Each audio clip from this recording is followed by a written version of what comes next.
Ensuite, eh bien, on part au théâtre avec La toile d'araignée d'Agatha Christie.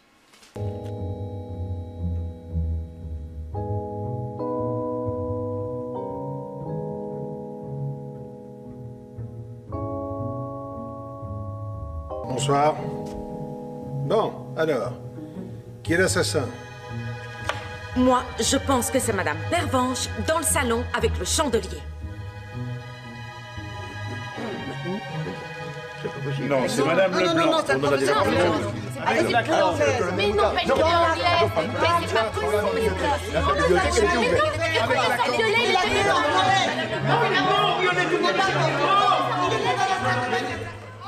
Bonsoir Alexis Gosselin. On était dans le Cluedo là. Complètement. Mais qui a donc tué Costello finalement? Ah, ça. C'est ça qui est au cœur de cette pièce de théâtre. La toile d'araignée de Agatha Christie. Alors c'est vrai que Agatha Christie, on l'attend pas, en tout cas chez nous, on l'attend pas tellement au théâtre finalement. En tout cas là, en l'occurrence, c'est une pièce qu'elle signe elle-même, qu'elle a écrite. Oui. C'est pas une adaptation d'un de ses Pas du romans. tout. Oui, c'est sa première pièce. Enfin, c'est une des pièces qu'elle a écrites. Mais on l'attend au théâtre quand même, parce qu'elle a été montée régulièrement. Alors elle a été montée, elle a été montée, régulièrement. Une des pièces. La toile d'araignée était déjà montée aux galeries, mais je vais dire des bêtises, il y a un peut-être dans les certain années temps déjà. 60, voilà. Il y a eu Mort sur le Nil, donc ça revient régulièrement. Je crois que c'est un style qui plaît encore aujourd'hui. La preuve, c'est que ça marche plus ou moins bien. Mais quand je disais qu'on l'attend moins, elle à la plume de la pièce. C'est vrai qu'elle n'en a pas écrit beaucoup. Non, mais elle a fait ça pour une amie à elle, en fait. Elle a écrit ça pour Margaret Lockwood, qui était une comédienne. Et qui avait une fille aussi, donc il y a un rôle de jeune fille dans la pièce. Donc elle s'est fait plaisir, elle a fait plaisir à sa copine, elle avait les moyens, elle se dit tiens, pourquoi pas. Alors on peut peut-être raconter l'histoire en quelques mots. Là, c'est vrai qu'on était complètement dans l'ambiance Cluedo et il y a un peu de ça, je suppose. Vous nous le direz tout à l'heure. Est-ce que ça vous a inspiré dans la mise en scène? En tout cas, on est chez Clarissa, qui est une maîtresse de maison de la noblesse, on peut dire, anglaise, qui s'ennuie de la grande bourgeoisie anglaise, qui s'ennuie un petit peu dans sa maison de campagne et qui s'amuse à s'imaginer une vie, on peut dire, un peu plus intense, en tout cas plus... Voilà, tout à fait. C'est-à-dire qu'effectivement, elle s'ennuie, et puis ça va lui retomber dessus, elle va plus s'ennuyer longtemps, parce qu'elle va passer la plus longue nuit de sa vie, je pense. Elle qui s'ennuyait à mort, là, du coup, elle va se retrouver face à un cadavre, et à essayer, en tout cas, qu'on la couvre, que ses amis la couvrent pour la soirée, pour essayer de comprendre, parce que l'enquête se fait au fur et à mesure. Puis il y a un coup de téléphone anonyme qui fait que la police arrive. Ce qui n'était pas prévu à la base. Elle n'avait pas tellement envie que la police s'en mêle. Voilà, tout à fait. Donc il y a la police qui arrive, et puis là c'est parti, elle va devoir retomber dans des mensonges, enfin d'abord dans des vérités, parce qu'en fait le personnage de Clarissa, elle a beau dire la vérité, on la croit jamais, c'est ça qui est intéressant. Parce qu'elle a le don de s'inventer ses histoires. Voilà, elle invente toujours des scénarios pas possibles, voilà, c'est ce qui la caractérise principalement. Donc elle est prise à son propre jeu, évidemment. Elle est prise à son propre piège. Ouais, alors évidemment pas tout dire, parce que c'est une pièce comme toujours chez Agatha Christie, c'est une histoire qui est pleine de surprises, de rebondissements, et évidemment la fin n'est pas celle qu'on attend, bien sûr. Mais pour revenir sur la pièce elle-même, au-delà de l'intrigue, il y a vraiment cette observation de la psychologie des personnages. Il y a une forme de comédie de mœurs, en fait. Ce n'est pas qu'une intrigue policière, comme toujours chez Agatha Christie, d'ailleurs. Oui, tout à fait. Voilà, comme on disait tout à l'heure, c'est de la haute bourgeoisie, donc c'est intéressant de voir un juge qui est confronté à la police et qui doit se défendre par rapport à ça.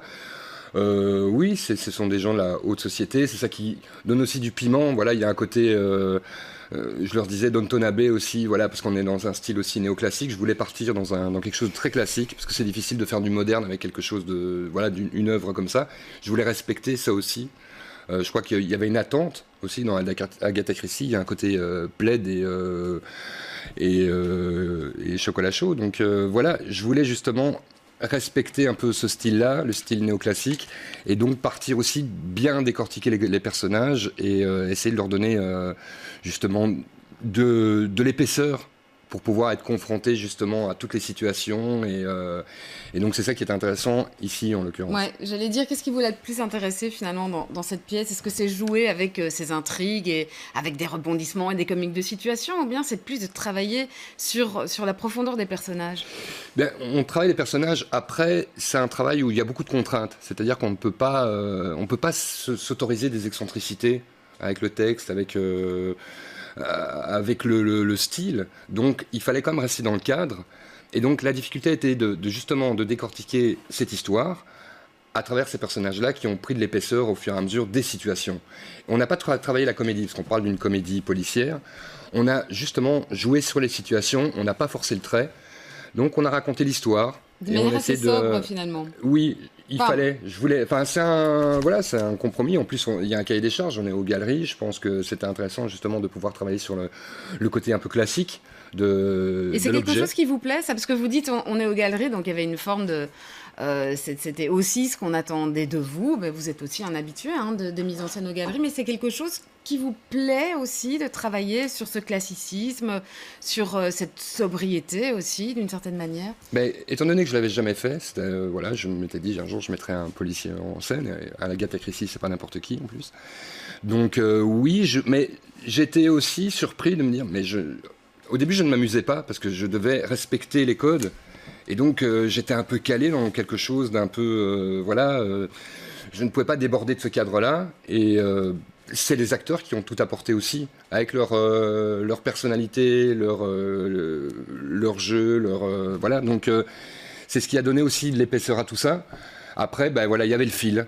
Et on ne pouvait pas déroger de ce fil-là, on ne pouvait pas aller à côté et il fallait marquer la cible. Parce que finalement, c'est les personnages eux-mêmes qui débordent du cadre, d'une certaine manière. Oui, ils débordent et à la fois, oui, ils débordent. Voilà, c'est un petit peu caricatural, mais on peut se le permettre parce qu'on est dans l'humour so-british. Donc je me dis, voilà, ça peut un peu, on peut un peu sortir de ça, mais voilà, le casting est très très très bien, donc ils font aussi la pièce, ces personnages-là, je trouve qu'ils ont été bien choisis. Ouais. On a Daniel Hansen qui joue le fameux inspecteur. Voilà, il fallait pas tomber dans du Hercule Poirot non plus.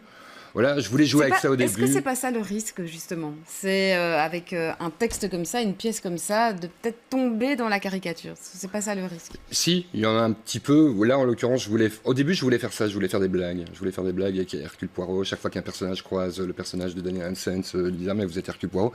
J'ai vite laissé tomber parce que je me dis « Mais ça n'apporte rien, ça ne sert à rien, c'est gratuit ».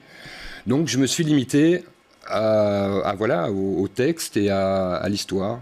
Le texte a été adapté aussi, il a été adapté en français.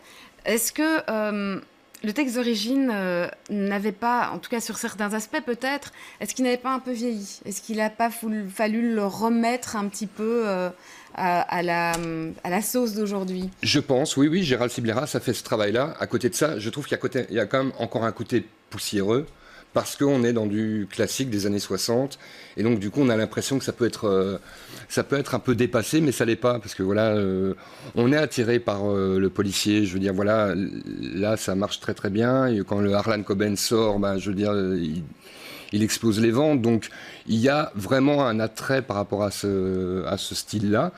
Et voilà, donc effectivement, les galeries reviennent régulièrement avec une pièce policière. Il y a eu l'Assassin habite au 21 aussi. Donc je crois qu'il y a vraiment une attente et une demande. Et pour Agatha Christie aussi, ça reste quand même encore toujours c'est la reine du crime, comme on dit. Hein. Donc oui, je pense qu'elle ne se démode pas. Voilà, même en Angleterre, on joue encore sa pièce. Il y a La Souricière qui se joue. Il y a Témoin à charge aussi, je pense. Donc oui, elle ne se démode pas. Elle ne se démodera jamais, je pense. Eh bien, merci Alexis Gosselin d'être venu nous en parler. Donc, je rappelle que c'était au Théâtre Royal des Galeries et c'est jusqu'au 3 mars.